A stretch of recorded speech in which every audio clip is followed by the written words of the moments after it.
But today, I'm actually going to talk about ancient Greece. If anyone here remembers from school Plato's Republic, in chapter 7, they talk about this concept called the allegory of the cave, whereby there are people in a cave who are chained. They can only see shadows on a wall by puppet masters behind them. There's a fire behind them, and their whole reality is not reality, it's just the shadows cast by others.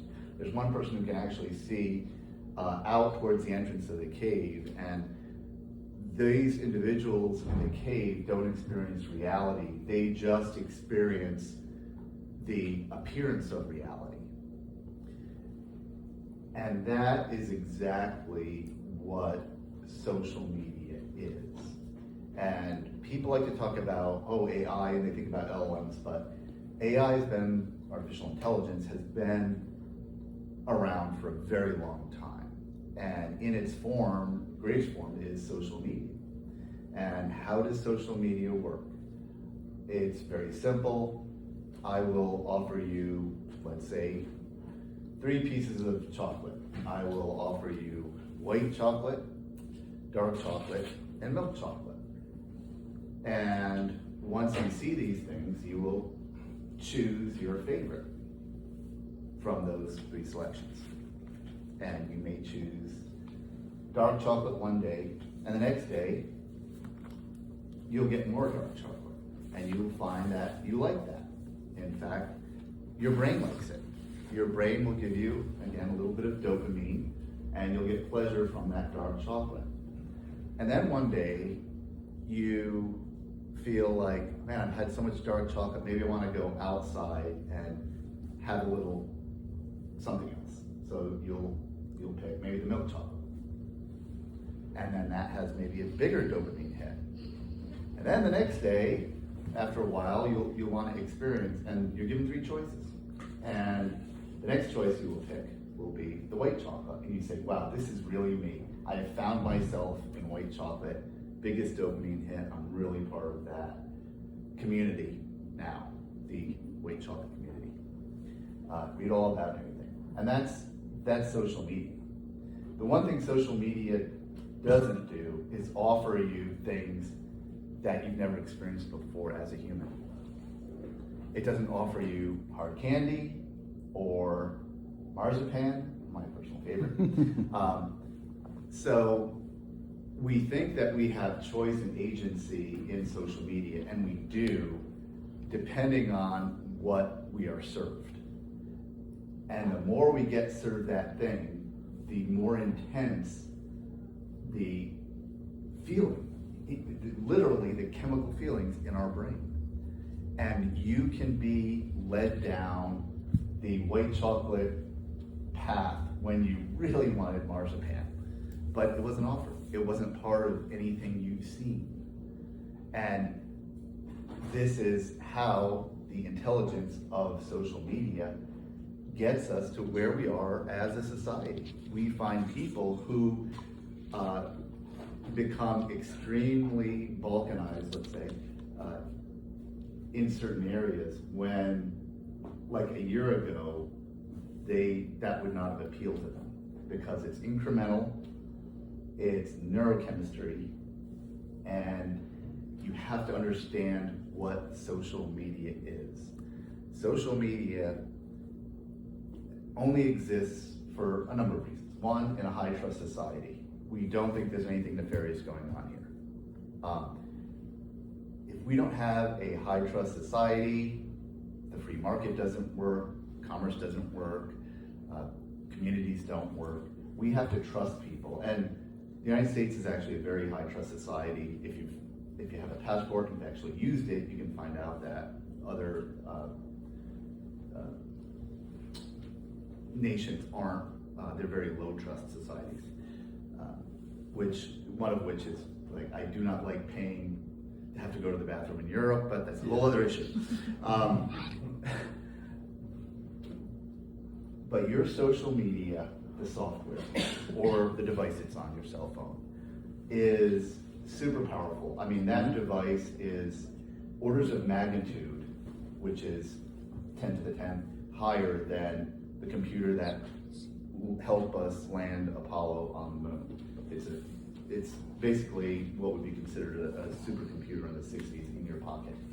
And it is primarily, it's a device of commerce. It's a device of influence. It's a device of persuasion. And it is also a device of taxation, which really irks me. I was in Chicago a few weeks ago, trying to park, and of course you have to park on your app, and you have to charge it with much more money than you would ever park for a visitor. So City of Chicago has a lot of my money I haven't used. And there's a social media component to it where you can tell people where you're parking and stuff. And I'm like, so they're making taxation fun or social. So all these things, device of commerce, influence, persuasion, taxation, and it's at scale. You can access so many people. When Facebook first came out, I really enjoyed reconnecting with people from my high school who I wouldn't otherwise know where they were or would never contact them. And social media is a force multiplier for good. It can tell people where you're at, you can learn a lot, it's really fascinating for me. And it can also be a force multiplier for bad. If evil white chocolate channel and you become a white chocolate devotee, that may not be anything that you want. And when we look at this, we think about, why does this happen? Why does social media have this particularly refined and rich effect on what we do and who we are and how we behave? And it's actually psychology. And you know, and broken record here, I'll talk about Cialdini. There's something called social proof. When I see other people doing stuff that seems to be the norm, I will also do that. What is the norm? Maybe telling people about your latest medical issue, which is a waiver of, some privacy rights you have. It may be telling people about a case you're involved in, which will waive some attorney-client privilege. It may involve you telling people how you believe on an issue in one time when you were sleep deprived. That sounds really crazy, but now it's going to be forever. So we are human, and that's what we need to realize. Social media and even AI is not reality. It is not the outside of the cave. It is the patterns of words, the patterns, mathematical patterns of representations of reality. And we represent reality by words, math, and pictures. When you say on social media, hey, that looks like an AI picture. Well, AI doesn't say, oh, I just made a picture of a field. It said, no, I saw the word field associated with the picture, and at XY coordinate, there was a green pixel, and that's where I put it, and there was another one next to it, and there was a yellow one next to it, which I guess is a flower, and then I put a bunch of them together. That's all it does. It doesn't create reality. Reality is not social media. It is not artificial intelligence. It's a representation of reality. It is those shadows on the wall of that cave. So, where am I going with all this? How to survive. How do you survive in a world of social media to feel being human? And we're doing it right now. We're in this room, we're meeting each other. I'm getting a lot of information from your body language, from the yawns, from the smiles, from the laughs. That is real-time interaction, a lot of information. I did a research project a number of years ago whereby I polled 60 people who self-identified as professional negotiators, and what they told me was what media do they prefer negotiating? Is it telephone, virtual? The overwhelming majority said in person. Professional negotiators want to negotiate in person. Why? You get more information. You can do your job better on these things that are in person. So humans are not made for looking at shadows on a cave. We are made, we're bipedal, we rove, we're looking for food, shelter, reproductive opportunities, whatever. We are all about moving our bodies, and that's part of my survival guide. So here are my social media, AI-enabled survival guide. So my first thing is know that you're in a persuasive activity. Social media is a persuader. Again, mostly it's trying to sell you something, it's trying to sell you either an idea, a good, a service, what have you. The next thing you want to do is control the frame. You want to know where you are in social media and what do you want to see, what do you not see. What data am I not getting?